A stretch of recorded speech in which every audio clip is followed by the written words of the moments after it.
Hello everyone, my name is Mr. Marquez and welcome to Sped Friendly, where we help all teachers make their classrooms more friendly to special education students.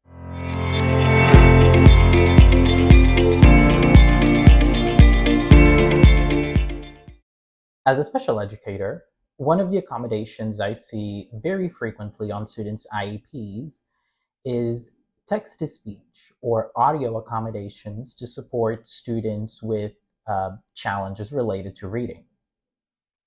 And although this support is something that has been proven time and time again to work in providing students access, there are often gaps in how we implement this support, particularly the lack of a plan to gradually release this support from the student.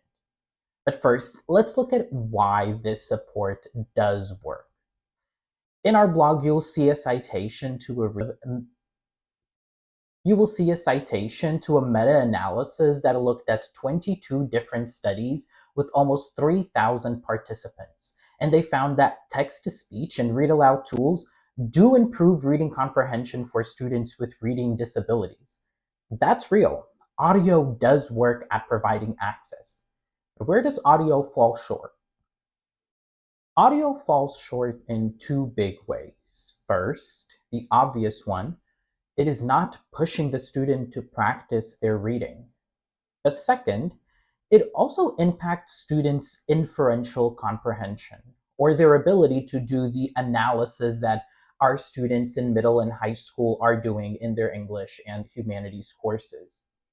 Again, another meta-analysis with combining 46 different studies with over 4,000 participants, also linked in our blog, compared students' reading and listening analysis.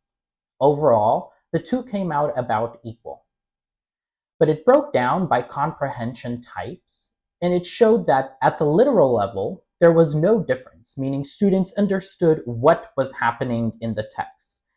But at the inferential level, when we ask students to infer what might happen next, or to use context clues to make something out of that text, reading wins.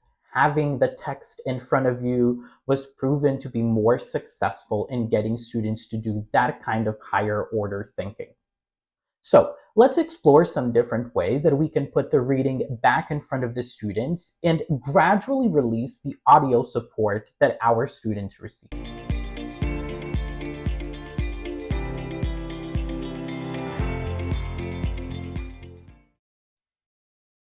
The first, simplest, and hopefully something you are already doing for your students with audio accommodations is to just put the reading back in front of them and essentially have the audio be like a read-along, where the audio is reading a text and the student is following along on the paper.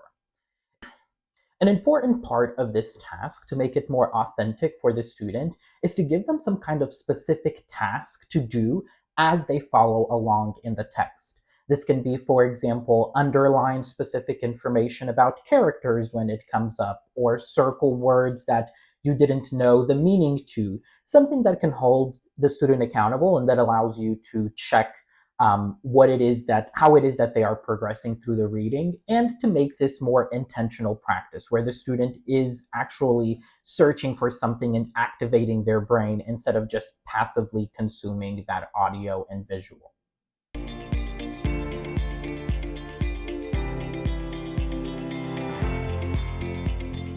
The next strategy kind of builds on the first one.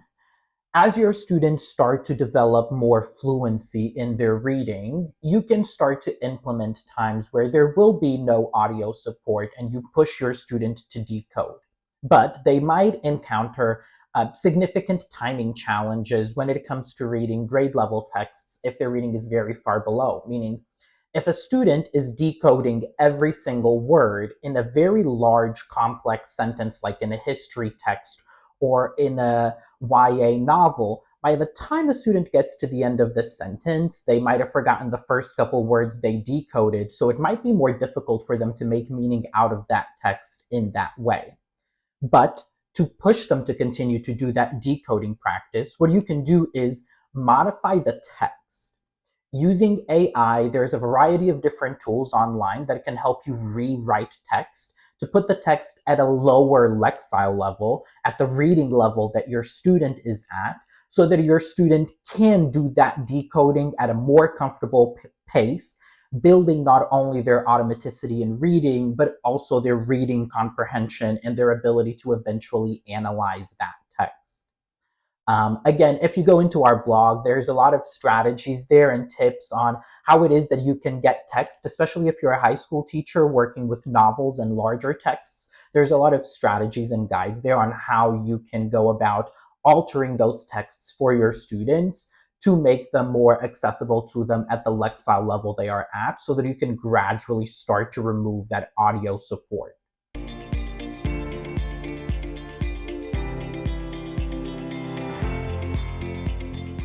The last and final strategy, again, builds on this.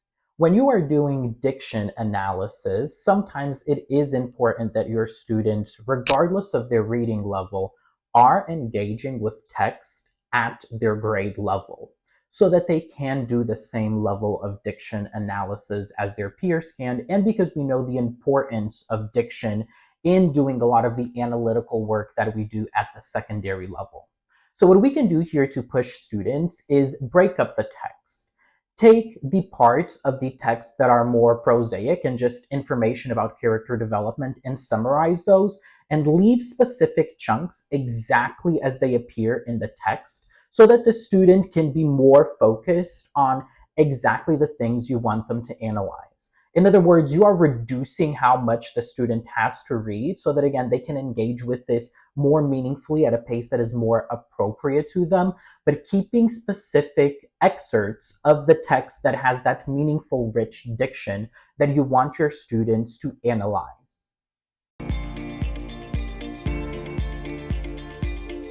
In our blog, we also have a case study that explores how you would apply this to 6 different potential students with IEPs within your larger general education classroom. We discuss what it would look like to implement these supports to students who are at different levels of reading ability, what it looks like to track data for these students, as well as understanding how you can gradually release these supports. The most important part of these case studies is that it can show you that A, implementing these supports does not have to be time consuming. And implementing these supports is a skill that you are building. Not only are you building a repertoire of materials that you can recycle for students who have similar needs, but you are also building a repertoire of knowledge. You have the experience of modifying a text, of providing that accommodation so many times, tracking the data, seeing if it works. After doing that so many times, you also build automaticity in what you are doing, and you become much faster and more efficient at providing for your students. So we strongly encourage you to check that out. And again, audiobooks are not the enemy. I love audio. I think it's a great tool to provide in-the-moment access for some of our students who are still developing their reading skills at the secondary level. However, audio is not the end-all be-all. We have to remember this idea of gradual release. When we provide a student with an accommodation without a plan for a gradual release, we're really just introducing another barrier, because we are making our student dependent upon that support. And whenever that support eventually disappears, our student is not going to know how to do that work independently. And so it's important that we not just think about how we are providing access now, but also thinking about how we are reducing the student dependence on outside resources so that they can be more independent learners.